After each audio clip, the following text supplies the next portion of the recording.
안녕하세요. 오늘의 데일리 뉴스레터에 오신 것을 환영합니다. 1. 일본의 불명예. 2. 일본은 한국에 패했다. 3. 한국을 위한 거대한 대박. 한번 진실을 알아봅시다. 미쓰비시를 인수해 우리 것으로 만들면 진정한 복수가 될 것이다. 미쓰비시는 일본군 주의를 상징하는 기업으로 삼성이 대주주가 되면 일본인들에게 큰 타격을 줄 것이다. 삼성의 움직임이 걱정스럽다. 과거 삼성에게 비웃음을 보냈던 거대 재벌 미쓰비시가 삼성의 손 안으로 들어갈 수 있다는 소식이 나와 거센 반응을 불러왔다.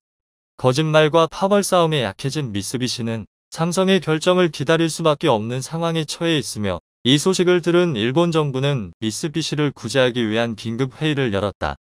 대체 일본을 중심으로 무슨 일이 벌어지고 있는 것일까요? 바로 삼성의 로고가 일본 기업인 미쓰비시와 비슷하다는 점을 선대 이병철 회장이 직접 언급했다는 사실을 말한 것이죠. 이건희 회장이 지금의 삼성 로고로 바꿨기에 별 문제가 없었지만 만약 예전 로고를 그대로 유지했다면 미쓰비시와 분쟁이 있었을 정도로 비슷하게 생겼습니다. 미쓰비시의 로고는 세 장의 떡갈나무 잎을 형상화한 빨간색 마름모 3개가 이어진 모양입니다. 1960년대 이병철 회장이 사용했던 로고는 삼성답게 빨간색 별이 3개 모여있는 로고였죠. 이병철 회장은 삼성이 미쓰비시와 상대할 일은 없을 것이라 얘기했는데요. 로고가 설사 비슷하더라도 충돌할 일이 많지 않을 것이라 바라본 것이죠. 하지만 이건희 회장이 비약적인 상승을 이끌어냈고 삼성은 미쓰비시를 추월하고 세계적인 IT 기업과 겨룰 만큼 글로벌 대기업으로 발돋움했습니다. 과거 이병철 회장이 상상할 수 없을 정도로 엄청난 규모를 자랑하는 삼성은 최근 반도체 시장 1위를 차지하며 인텔을 제치며 90조가 넘는 매출을 기록하는 기염을 토했죠. 삼성전자의 전세계 반도체 매출 점유율은 13%로 과거 인텔이 차지하던 점유율 매출을 추월한 수치입니다.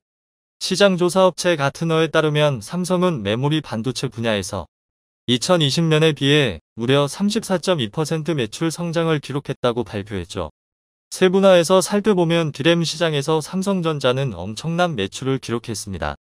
시장 조사기관 옴니아에 따르면 디램 시장 점유율은 43.9%에 달해 디램에서 삼성전자를 거치지 않고는 얘기가 안 된다는 것을 증명했습니다. 이런 성장 속에서 삼성전자는 MS와 메타 등 서구 유명 기업과 견줄 정도로 성장하며 미쓰비시를 인수해도 이상하지 않을 만큼 세계에서 강력한 영향력을 행사하고 있습니다. 반면 미쓰비시는 과거의 영광에 취해 계속해서 추락을 거듭하고 있는 게 현실이죠. 일본 3대 재벌이라 손꼽히는 미쓰비시 재벌은 버블 경제 시절 일본의 경제 엔진이라고 불릴 정도로 거대한 기업이었습니다. 원래 제2차 세계대전 이후 이들 재벌 기업의 영향력을 염려한 미국은 일본 재벌들을 해체해 여러 기업으로 쪼개 놓았는데요. 불행히도 한국 전쟁이 발발하면서 미쓰비시는 멸망의 문턱에서 부활, 다시금 재벌 기업으로 재탄생하게 되었습니다. 미쓰비시는 한국 전쟁 때 벌어들인 외화를 이용해 사업을 확장, 여러 계열사를 거느리며 해외로도 진출하면서 영역을 넓혔습니다. 심지어 한국에도 미쓰비시 계열사를 설립하며 분야를 가리지 않으며 확장을 거듭했죠. 대략 600개에 가까운 미쓰비시 그룹은 세계의 핵심 기업이 존재합니다. 미쓰비시 상사, 미쓰비시 중공업, 미쓰비시 UFJ 은행이 바로 그 기업들이죠. 이들은 금요회라는 사장단을 통해 영향력을 행사하는데요. 미쓰비시 그룹 주요 29개 회사 회장 및 사장 48명, 매월 두 번째 금요일에 만나는 금요회는 최고 의사결정기관으로 이 회의에서 결정되는 사안은 전체 그룹의 중요 안건으로 올라갑니다. 한 그룹의 수장이 결정하는 것이 아닌 사장단 회의로 안건이 올라간다는 점은 다른 일본 재벌들과 다른 점이라 볼 수 있는데요. 문제는 이 점 때문에 내부 파벌의 권력 다툼이 치열합니다. 제일 중요한 기업이라 꼽힌 미쓰비시 상사 미쓰비시 중공업과 미쓰비시 UFJ 은행으로 크게 3개의 파벌이 존재하죠. 그리고 이들이 거느린 계열사는 파벌의 우위를 점하기 위해 치열한 암투를 벌인다고 하는데요. 파벌로 인해 미쓰비시 그룹은 스스로의 경쟁력을 깎아 먹게 되었습니다. 가장 대표적인 사례가 바로 미쓰비시 자동차의 몰락이죠. 미쓰비시 자동차는 2000년 리콜 사항을 전부 은폐한 것이 들통납니다. 연이어 2004년에도 리콜과 관련해 문제가 생긴 사실을 감춘 것이 드러났죠. 미쓰비시 자동차의 대주주인 크라이슬러는 연이은 신뢰도 타격에 충격을 받아 미쓰비시에 대한 지원을 중단하는 일이 있었죠. 결국 신뢰도 타격을 회복하지 못한 미쓰비시 자동차는 경쟁사인 닛산 자동차에 인수되는 굴욕을 맛봐야 했습니다. 미쓰비시 그룹 차원에서도 자동차를 도와줄 수 없다는 판단이 들 정도였죠. 미쓰비시 자동차의 도덕적 해이를 살펴보면 파벌에서 이기고자 하는 마음이 이 모든 사단을 일으킨 것입니다. 파벌의 성과를 위해 입단속을 하는 행보가 지속되면서 사내 분위기에서도 수치를 속이고 문제를 아무렇지 않게 취급하는 일이 지속된 것이 회사 전체를 망가뜨린 원인이 된 것입니다. 자동차가 아니라 미쓰비시 그룹 산하 기업들은 전부 비슷한 문화가 퍼져 있죠. 미쓰비시 전선과 미쓰비시 신도 등 제조업체에서 기존 미달 제품이 판매되며 장인 정신을 부르짖던 일본 기업의 심각한 도덕적 해이가 관찰됐습니다. 심지어 미쓰비시 알루미늄의 경우 기준 미달 제품 출하가 알려졌지만 모든 고객으로부터 안전 문제가 없다는 점을 확인했기에 얼마나 기준 미달이 되었는지 수치조차 밝히지 않는 뻔뻔한 모습을 보였죠. 고객사에서 문제가 없다고 얘기했기에 속이는 게 문제가 없다는 모습이었습니다. 2022년까지 이러한 행태는 이어지고 있는데요. 미쓰비시 산하기업인 미쓰비시 전기의 경우 일본 6개 공장에서 총 47건의 허위 검사 성적표가 드러났습니다. 20년 넘게 허위 사실을 기록하고 있었던 것입니다. 외연을 성장하고 기업을 발전시키려는 노력보다는 내부 파벌 싸움에서 승기를 잡기 위한 치장에 더 힘을 쏟은 결과 미쓰비시는 삼성그룹에 뒤처지는 기업이 된 것입니다. 게다가 기술 개발에도 안일한 모습을 보이며 미쓰비시는 미래 먹거리 문제에도 신경 쓰지 않는다는 모습을 보였습니다. 미쓰비시 전기의 경우 2021년 PB시장에서 철수하는 굴욕을 맛보았는데요. 삼성전자와 LG전자 등 한국 기업에 밀린 탓이라고 합니다. 일본 반도체도 마찬가지입니다. 미쓰비시 역시 반도체 사업을 운영하며 한때는 세계 반도체 시장의 심장이라는 소리까지 들을 정도였지만 승리에 취한 미쓰비시는 기술 개발과 트렌드 있는 것에 실패. 결국 이전 기술에만 집착하는 모습을 보이며 한국에게 밀렸습니다. 격세지감이라고 할 정도로 삼성이 무서운 성장의 칼날은 현재 미쓰비시를 향해 있다고 합니다. 최근 삼성 이재용 부회장은 뉴삼성을 내세우며 새로운 산업 육성과 기존 산업의 확장을 생각하고 있는데요. 마기업 합병 시도를 위해 여러 기업들을 물색 중이라고 합니다. 삼성은 2017년 하마나먼 인수 이후로 별다른 기업 합병은 없었습니다. 하지만 글로벌 경제 지형이 바뀌고 대형 IT 기업들의 인수 소식이 잇따르면서 경쟁력 제고를 위해 마가 삼성도 필요하다는 분석이 나왔죠. 삼성이 고려하는 회사 중 미쓰비시 그룹에 속한 미쓰비시 전기. 특히 전력 반도체 시장에서 강점을 보이는 이곳을 주목하고 있다고 하죠. 최근 글로벌 반도체 공급난으로 인해 반도체 산업의 유무가 앞으로도 국력을 좌지우지할 것이라는 분석이 나오고 있습니다. 그 중에서 가장 긴장하고 있는 국가는 일본인데요. 일본이 반도체 산업에 가지고 있는 감정은 상당히 복잡합니다. 애초에 반도체 산업을 시작도 안 한 국가들은 첨단 산업을 선점하지 못했다는 것에 큰 미련이 없지만 일본의 경우는 한때 전세계 반도체 점유율 60%를 차지하며 세계 1위 IT 국가로서의 자부심을 가지고 있었습니다. 하지만 한국이 본격적으로 반도체 산업을 육성하며 불과 20년 만에 일본의 자랑이던 첨단 산업은 공중분해되는 수준에 이르렀습니다.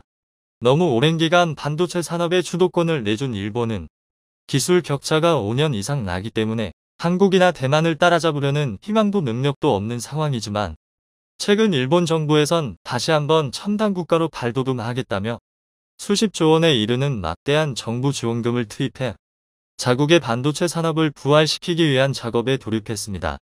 여기에 일본이 결정한 파트너 국가는 미국과 대만으로 이들과 기술 협력을 통해 업계 1위인 한국과의 반도체 기술 격차를 5년 이내로 줄이는 것이 목표라고 알려졌습니다.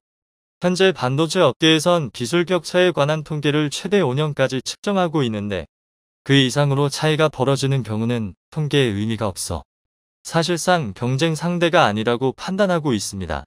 일본은 이미 한국과의 기술 격차가 5년 이상 벌어져 있어 기술력으로 경쟁한다는 것 자체가 민망한 수준인데요. 일본 정부는 2025년까지 한국과의 기술 격차를 5년 이내로 좁히는 것을 목표로 수십조 원의 지원금을 투자하고 있습니다. 그런데 일본과 합작하여 공장과 생산시설을 지은 미국 기업이 일본 측의 실수로 인하여 수개월간 정상 가동을 못하고 있어 천문학적인 영업 손실이 발생하고 있는 상황입니다. 이런 황당한 상황에 일본 반도체 기술력 수준이 만천하에 드러나면서 전 세계 배터리 시장의 60% 이상을 한국과 중국이 점유하고 있는 데 따른 위기 대응과 더불어 2050년까지 탈석탄 사회로 이행하겠다고 선언한 일본의 입장에서 적어도 2035년쯤엔 순수 화석연료 차의 판매를 전면 중단할 계획이었기에 전기차의 개발과 보급은 사실상 국제사회에서 일본의 생존과 직결된 문제였습니다. 다만 여기서 일본은 결코 해서는 안 될 매우 중대한 실수를 범하고야 말았는데요. 토요타를 비롯한 일본의 민간 기업들은 리튬이온 배터리 시장이 이미 한국에 넘어간 만큼 단기간에 이를 만회할 일종의 도박성 전략을 선택했는데 그것은 다름 아닌 아직 뛰어든 나라가 없는 전고체 배터리 시장을 자신들이 산점해 차세대 전기차 시장의 주도권을 되찾아 오겠다는 것이었죠. 그도 그럴 것이 대다수의 해외 기업들은 당시 리튬이온 전지 개발에 피를 쏟는 출혈 경쟁을 이어가고 있었지만 정작 리튬이온보다 충전 시간이 더 짧고 주행거리가 길다는 엄청난 장점에도 불구 개발이 어렵다는 이유로 전고체 배터리 개발엔 다소 회의적인 시각이 많았는데요. 이에 토요타 경영진들은 21년 세계 최초로 전고체 배터리를 장착한 시험 차량을 공개할 계획을 세웠고 더 나아가 시험 차량의 성능 시험을 본격화하여 이르면 22년 상반기쯤 시판하겠다는 당찬 목표도 세웠습니다. 계획대로 하면 토요타의 전고체 배터리는 4인용 승용차를 기준 10분 충전으로 500km를 달릴 수 있었고 이는 동일한 크기의 리튬이온 배터리를 탑재한 전기차보다 주행거리가 2배 이상 길다는 엄청난 스펙을 자랑했는데요. 게다가 토요타는 이미 전 세계에서 가장 많은 1,000건 이상의 전고체 배터리 관련 특허를 갖고 있었고 이에 니산 등 완성차 업체와 미쓰이 금속과 같은 소재 기업까지 참여하여 핵심 소재인 고체 전해질을 연간 수십만 톤 규모로 생산하기로 합심하는 등 토요타의 행보에 사실상 일본의 운명을 맡기기 시작했습니다.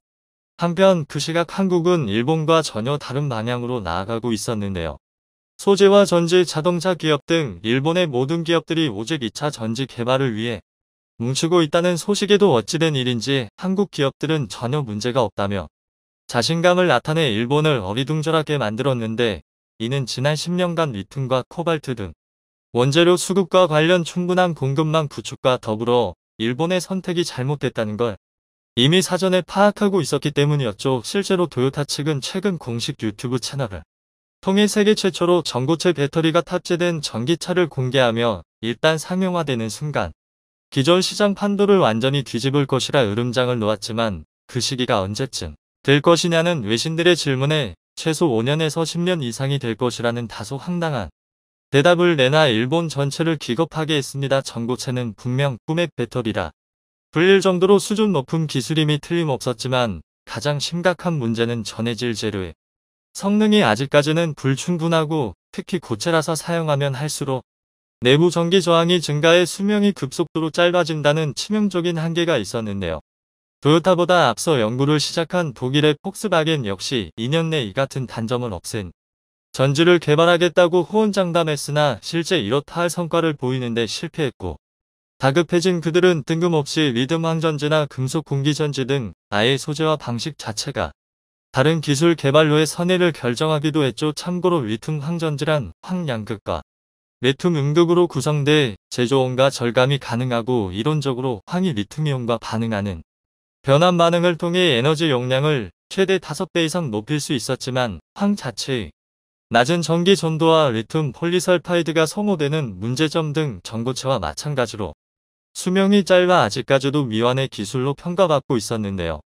한편 한국은 2000년대 이후 LG에너지솔루션과 삼성 SDI 그리고 SK이노베이션 등 배터리 3사가 집중 투자해 중국과 반도체 배터리 패권 경쟁에 나서 현재는 미국이 한국 업체들의 손을 내밀 정도가 됐지만 지난 2019년 수출 규제 이후 안정적인 소재 공급망 확보의 필요성을 절실히 깨달았고 최근 들어 음극재와 양극재 등 아직 일본에 뒤처져 있는 핵심 소재 개발과 동시에 현재 무섭게 치고 올라오고 있는 일본 기업 행보를 원천봉쇄할 수 있는 일석이조 전략에 모든 역량을 쏟기 시작했습니다. 대표적인 예로 앞서 포스코 그룹은 지주회사 체제로 전환을 선언한 이후 아르헨티나 염호를 중심으로 하는 수산화리틈 상용화에 1조 원 가까운 대규모 투자를 결정했는데 이곳에 매장돼 있는 수산화리틈은 무려 2,500만 톤, 약 60만 대의 전기차에 사용할 수 있는 막대한 규모로 드러났는데요. 참고로 수산화리틈이란 산소와 반응성이 큰 리튬을 배터리용 소재로 활용할 수 있는 산화물 형태로 바꾼 것으로 2차 전지, 양극재의 핵심 소재로 꼽히고 있으며 특히 탄산리튬에 비해 배터리 용량과 수명을 늘리는 데 유리하기 때문에 고성능 전기차 배터리용으로 매우 각광받고 있었습니다. 무엇보다 놀라운 점은 포스코 측이 이곳 아르헨티나 염호를 인수한 건 지난 2018년으로 당시 전기차에 대한 회의적인 시각이 지배적이었던지라 포스코의 결정은 한국 내에서도 비판 여론이 거셌다는 점인데 어쩌면 헛된 돈을 날리는 헛스윙이 될 수도 있는 상황에 포스코 측은 오히려 전 세계적으로 리튬 공급이 수요를 따라가지 못할 것이라는 판단하에 과감한 결정을 간행하며 2025년까지 연간 11만 톤, 2030년까지 22만 톤의 리튬 생신 능력을 구축해 세계 3대 리튬 제조사로 발돋움하겠다는 뚜렷한 목표를 세웠습니다. 충격적이게도 인수 당시 이곳의 매장량은 220만 톤 규모로 원화 7조 원 정도로 추산됐으나 탐사 결과 6배 증가한 1350만 톤이 추가로 발견되자 재평가 결과 103조 원이라는 그야말로 천문학적인 잭팟을 터뜨리게 되는데요.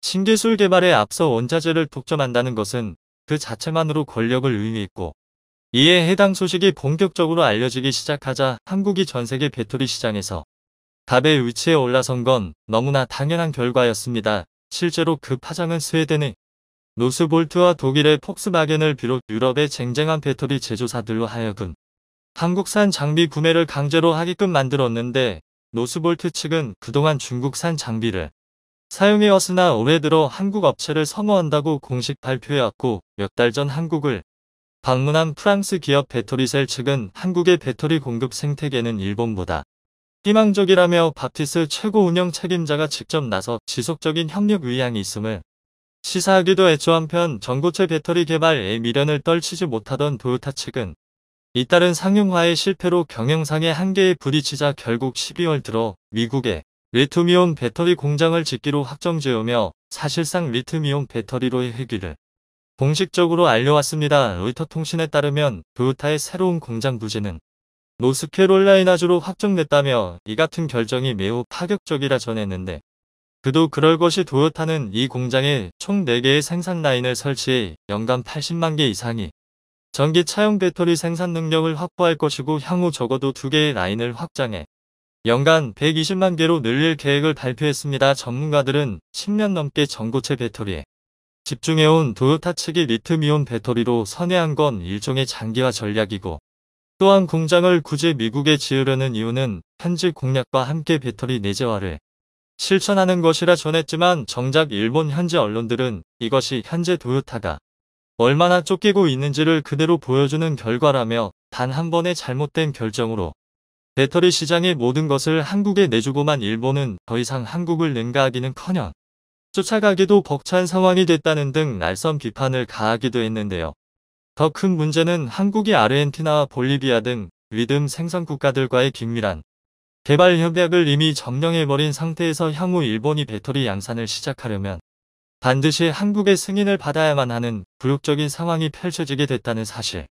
심지어 시장조사 업체인 SNE 리서치에 따르면 글로벌 소재 시장에서의 점유율 차이는 물론 일본이 자랑하는 품질 면에서도 오히려 한국이 후한 점수를 받기 시작했고 더 나아가 도요타 측이 그토록 염원하던 전고체 배터리 개발마저도 한국이 2025년쯤이면 상용화가 가능할 수도 있다는 절망적인 소식까지 들려오자 일본 네티즌들은 상황이 역전된 만큼 한국이 노골적으로 역수출 규제를 걸어오면 그동안 세계 시장을 선도하던 도요타는 역사의 뒤안길로 사라진 채 그 자리를 현대자동차가 차지할 것이라는 등 자주 섞인 의견을 내기도 했죠. 흥미롭게도 일본의 입장에서 악몽 같은 이 상황이 최근 일본을 배제하려는 한국 방산의 겹경사가 생길 전망입니다. 최근 체코 언론에서 보도한 특집 기사가 전 세계를 충격에 빠뜨렸는데요. 보도에 따르면 폴란드와 가까운 사이를 유지했던 유럽의 서국 체코에서 최근 한국 무기 도입에 관심을 보였다고 합니다. 체코 국방부 장관은 한국 무기 도입 가능성을 묻는 기자의 질문에 노코멘트로 일관하는 모습을 보이며 기밀을 유지하려는 태도를 보였습니다. 게다가 FA-50의 무장으로 아무나 쓸 수 없는 암네모와이 통합될 수 있다는 소식에 많은 국가들이 한국 무기 도입을 진지하게 검토하고 있다고 하는데요. 전쟁으로 인해 엄청난 반사 이익을 얻게 된 한국 방산 98억 달러. 현재 우크라이나에 들어간 미국의 군사 원조 규모입니다. 장장 6개월에 다다르는 긴 전투에 들어간 금액은 천문학적일 정도로 엄청난 비용이었습니다. 한화로 환산하면 약 13조 원에 달하는 이 금액이 오로지 전쟁 수행을 위한 무기 비용으로 쓰였죠. 우크라이나 러시아 전쟁은 장기전의 수렁 속에 빠지고 있는 양상인데요. 이를 지켜보는 다른 유럽 국가들도 속이 타기는 마찬가지입니다. 유럽 국가들 역시 자국의 자산을 깎아가면서 우크라이나를 지원하는 모습을 보였습니다. 처음에는 우크라이나가 EU에 가입되지 않았다는 명목으로 간접적으로만 지원했던 이들. 만약 우크라이나가 패배하면 그 다음에는 러시아의 관기가 자신들을 향할 것이라는 생각이 들자 직접적인 도움에 나서며 무기까지 지원하기로 한 것이죠. 가장 대표적인 국가는 바로 폴란드입니다. 폴란드는 EU에 가입된 국가임에도 불구하고 전투기는 물론 탱크와 기타 전략 무기까지 우크라이나에게 아낌없이 지원하면서 러시아에 맞설 수 있게 든든한 지원자가 되었죠. 아직 전쟁이 끝나지는 않았지만 우크라이나가 지금까지 상당 기간 전쟁을 지속할 수 있었던 까닭으로 폴란드가 지원해준 무기가 꼽힐 정도로 혁혁한 공을 세웠습니다. 그리고 그 폴란드 못지않게 우크라이나에게 아낌없는 지원을 베푼 국가가 있었는데요. 바로 체코입니다. 로이터 통신에 따르면 체코가고 소련제 탱크를 개량한 T-72M 전차를 우크라이나에 몰래 보낸 사실이 밝혀졌습니다. 수륙양용 보병전투차 BMP-1과 곡사프도 우크라이나에 함께 보냈죠. 화력이 떨어지는 우크라이나의 직접적인 지원을 피했던 이후 국가들 사이에서 처음 공식적으로 무기를 지원하겠다는 뜻을 내비친 나라가 체코였던 것입니다. 체코의 용기 있는 결단을 마중물 삼아 EU와 다른 나라들도 우크라이나 지원에 뛰어들게 되었고 우크라이나는 전 세계의 도움을 받아 전쟁을 지속할 수 있었습니다. 사실 EU에 가입되지 않은 우크라이나를 지원하는 사실이 알려지면 체코는 이로 인해 곤란해질 수도 있었는데요. 그럼에도 불구하고 체코가 우크라이나를 위해 무기를 지원한 것은 러시아의 공격이 비단 우크라이나에만 그칠 것이 아니라는 것을 여실히 깨달았기 때문입니다. 그렇기에 비공식 지원을 아끼지 않았고 설사 들통나는 한이 있더라도 무기를 지원하는 것을 포기하지 않았던 것입니다. 야나 체르노초바 체코 국방장관은 언론과의 인터뷰에서 지원 사실 자체를 부인하지는 않는 모습을 보이며 암묵적으로 인정하는 모습을 내비쳤죠.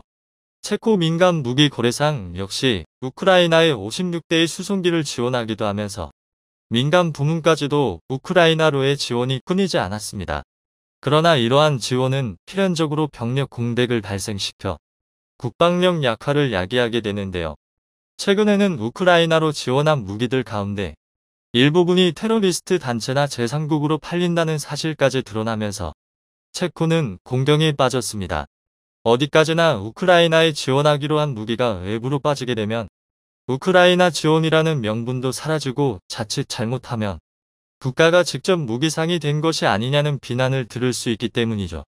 체코는 즉각 이에 대해 보도 자료를 배포하며 사실이 아니라고 강하게 반박했습니다. 오히려 체코는 자신들이 밀무역업자들의 피해를 입은 국가라고 말하며 현재 이로 인한 국방력 손실이 꽤 크다는 사실을 밝히기도 했죠. 체코는 미그기를 최근 퇴역시키고 스웨덴에서 그리펜을 대여 중입니다.